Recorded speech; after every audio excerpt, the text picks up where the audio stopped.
Imagine a world where the fear of nuclear war does not yet exist. A world where people fear bullets, bombs, and artillery, but do not yet know what it means for light itself to become a weapon. Imagine a morning that begins like thousands of others. The sun rises, people wake up, and no one knows that in a few minutes, human history will be divided into before and after. This is not a story about politics, not about military strategy, not even about war. This is a story about people, about bodies, about fear, about pain that words can barely describe. This is the story of Hiroshima and Nagasaki. August 6, 1945. Japan, the city of Hiroshima. The morning was hot and heavy. The air felt thick, difficult to breathe. Cicadas were already screaming in the trees. The sun climbed slowly above the rooftops of wooden houses, over rivers, over narrow streets. It was not a holiday, but it was not a day of alarm either. No air raid sirens, no warnings. The sky was almost clear. In the months before, American bombers had often flown over Hiroshima, but rarely dropped bombs. People began to believe the city was safe. Some said it had no strategic importance. Others said the Americans were saving it for after the war. People wanted to believe anything, as long as it meant survival. Children left their homes wearing school uniforms, but many of them were not going to school. Japanese authorities had mobilized students. They were ordered to tear down buildings in the city center to create fire breaks. They worked in the open sun, without helmets, without shelters. They were 12, 13, 14 years old. They laughed. They argued. They had no idea that within minutes, most of them would disappear forever. Hospitals were operating normally. Doctors planned surgeries. Nurses changed bandages. Patients waited in hallways. Elderly people sat near their homes, leaning on canes. Mothers prepared breakfast. Men left for work. No one looked at the sky. But in the sky, the end was already there. At more than 9 kilometers above the city, flew an American B-29 bomber named Enola Gay. For the crew, this was a mission. They did not smell the city. They did not hear children's voices. They did not see people. Only coordinates. Inside the bomb bay was a weapon weighing over 4 tons.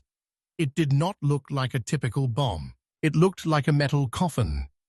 Its name was Little Boy. It was the first atomic bomb ever used against human beings. And it would not be the last.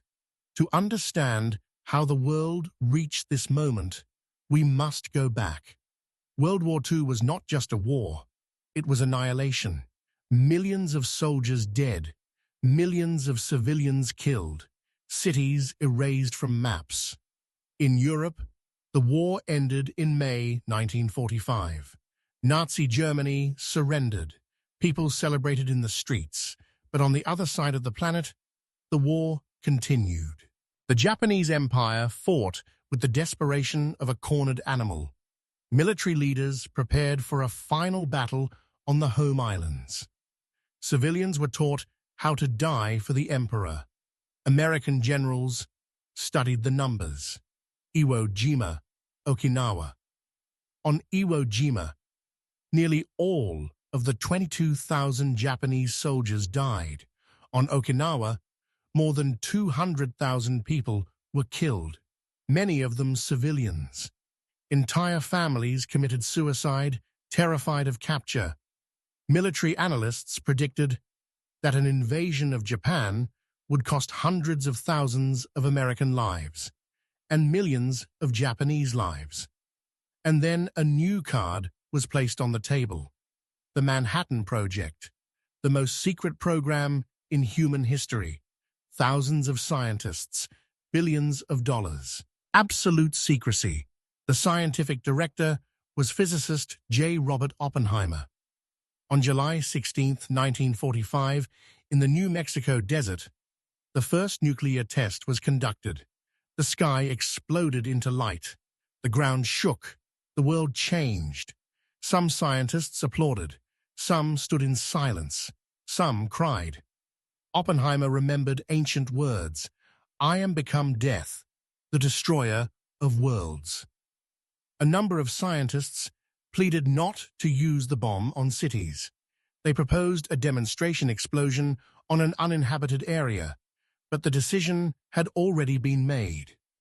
At 8:15 a.m. on August 6, 1945, the bomb bay doors opened. The bomb fell. For 43 seconds, Hiroshima still existed. Then came the flash. The light was brighter than the sun. People who looked toward it were blinded instantly.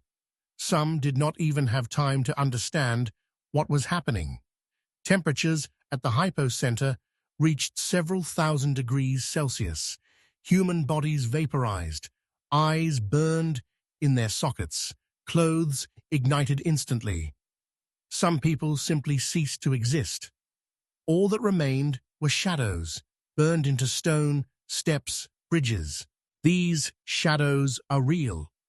They still exist today. Setsuko Thurlow, who was 13 years old at the time, later recalled, I saw a flash, then darkness. When I stood up, people were walking without skin. They moved silently, their arms stretched forward. Within seconds, tens of thousands were dead. But the true horror came after. The city ignited. Wooden houses burned instantly. Fires merged into a single firestorm. Air was sucked toward the center of the inferno. People suffocated, collapsed, burned alive. Survivors ran toward the rivers. But the water was hot. Many drowned, too weak to stay afloat. The riverbanks were covered with bodies. Hospitals were gone. Doctors were dead. Those who survived worked among ruins without understanding what they were facing. Dr. Michihiko Hachiya wrote in his diary, people died without visible wounds. Their hair fell out. Blood came from their gums. We did not know what disease this was. It was radiation sickness, an invisible killer. Children died days later. Adults died weeks later. Some died years later. By the end of 1945, approximately 140,000 people in Hiroshima were dead, and the world had not yet finished watching. When the fires finally began to fade, Hiroshima no longer looked like a city. It looked like the surface of another planet. Buildings were flattened into ash. Streets no longer existed. Landmarks were gone. Even familiar directions had disappeared. People wandered through the ruins, unable to recognize where they were or who they were. Many were naked. Their clothes had burned away. Their skin hung from their bodies in strips. Some held their arms out in front of them, not to protect themselves, but because the burned skin made it impossible to lower them. They did not scream. Most of them were too weak. They walked silently toward nothing. Survivors searched for family members, calling names into the smoke. Mothers searched for children. Children searched for parents. Husbands searched for wives. Most searches ended in silence. Those who reached the outskirts of the city collapsed. Those who stayed inside continued to burn. And then, something even stranger began to happen. People who appeared uninjured started to die. They had no burns, no visible wounds, yet within hours they became weak. Within days, their hair fell out in clumps. Their gums bled. They vomited constantly. Purple spots appeared on their skin. Doctors had no explanation. They treated burns, fractures, cuts, injuries they understood. But this was something else, something invisible. Dr. Michihiko Hachiya continued writing in his diary. Patients die suddenly. They speak normally in the morning and are dead by evening. We are helpless. This was radiation sickness. At the time, the word meant nothing to them. Hospitals were overwhelmed or destroyed. Medical supplies were gone. Many doctors were dead or dying. Medical students performed surgeries they were not trained for. Nurses worked until they collapsed. Some continued working even after realizing they themselves were dying. Corpses piled up faster than they could be burned or buried. The smell of death filled the city. And then came the rain. A thick, black rain began to fall. It was oily, sticky, stained skin and clothing. People drank it. They were desperate for water. They did not know it was radioactive. The rain carried ash, soot, and radiation back to the ground, poisoning those who had survived the blast itself. Entire families who had escaped the initial explosion would die days later. Outside Japan, the world was only beginning to understand what had happened. On August 6th, American radio stations announced that a single bomb had destroyed an entire city. Many listeners did not believe it. A single bomb? Newspapers struggled to describe it. Some called it a miracle weapon. Others called it the end of war. Very few spoke about the people. Inside the United States government, reactions were mixed. Some celebrated. Some felt unease. Some understood immediately that this weapon would never stay contained. But the war was not yet over. Japan still had not surrendered. And there was another bomb. 3 days later, on August 9, 1945, another American B-29 bomber took off. Its primary target was the city of Kokura. Inside the aircraft was a second atomic bomb, different from the first. Heavier, more powerful, more complex. Its name was Fat Man. As the plane approached Kokura, thick clouds covered the city. The crew made several passes. They could not see the target. Fuel was running low. Time was running out. The commander made a decision. They would fly to the secondary target, the city of Nagasaki. Nagasaki was different from Hiroshima. It was surrounded by hills and valleys. It was not as flat, not as centralized. The bomb exploded at 11:02 a.m. The blast was partially shielded by the terrain, but destruction was still immense. Factories vanished, homes collapsed, churches disintegrated. One of them was Urakami Cathedral, one of the largest Christian churches in East Asia. It stood near the Hypo Center. It disappeared in an instant. Inside Nagasaki, survivors described scenes disturbingly similar to Hiroshima.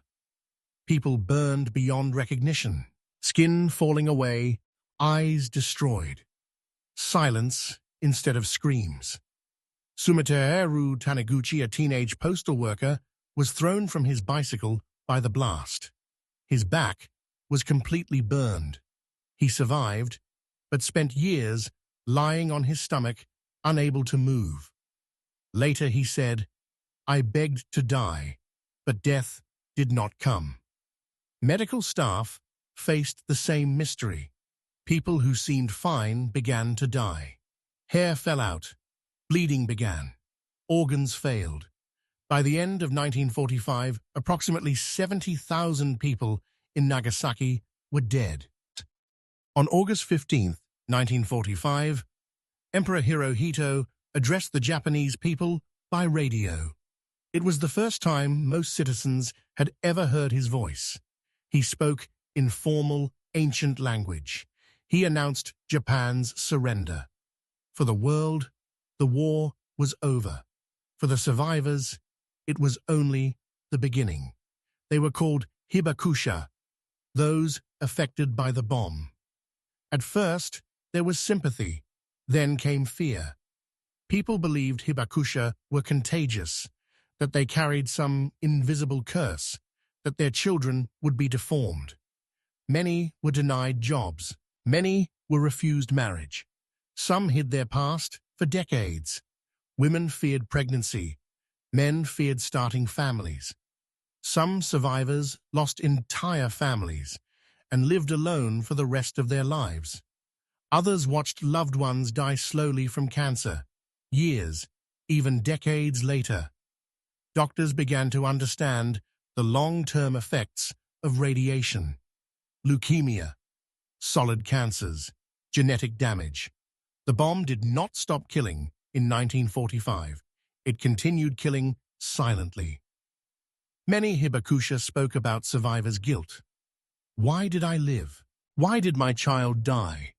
Why did my neighbor disappear while I survived? Some attempted suicide. Others dedicated their lives to peace activism. Setsuko Thurlow would later say, "I was saved for a purpose, to tell the truth." For years, the full extent of radiation damage was hidden or minimized.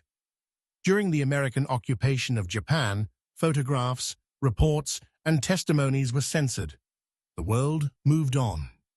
The Cold War began, and nuclear weapons multiplied. Today, thousands of nuclear warheads still exist, enough to destroy civilization many times over. Hiroshima and Nagasaki are no longer just cities. They are warnings, not about the past, about the future. As the years passed, the ruins were cleared, new buildings rose, streets were rebuilt, children were born who had never seen the fire. From the outside, Hiroshima and Nagasaki slowly returned to life. But for those who survived the bombs, time did not heal in the usual way. The pain simply changed its shape. The Hibakusha aged faster than others. Many lived with constant fatigue, with chronic pain, with fear of what might suddenly appear inside their bodies. Doctors could not always explain it. A survivor could seem healthy for decades and then suddenly develop leukemia, or cancer of the stomach, or cancer of the lungs, or organs simply failing without warning. The bomb had planted something inside them, and it waited. Children of Hibakusha grew up under a shadow. Parents worried constantly. Would my child be healthy? Would my grandchild suffer because of me? Many survivors hid their past. They did not tell employers. They did not tell potential spouses. Some did not even tell their own children. Silence became a form of survival. Others chose the opposite path. They spoke. They testified. They traveled the world, telling their stories again and again, reopening wounds each time. Not because it was easy, but because silence felt worse. For decades, the moral question remained unanswered. Was the bombing necessary? Some argued it ended the war quickly, that it saved lives that would have been lost in an invasion. Others argued that it was an experiment, a demonstration of power, a warning to future enemies.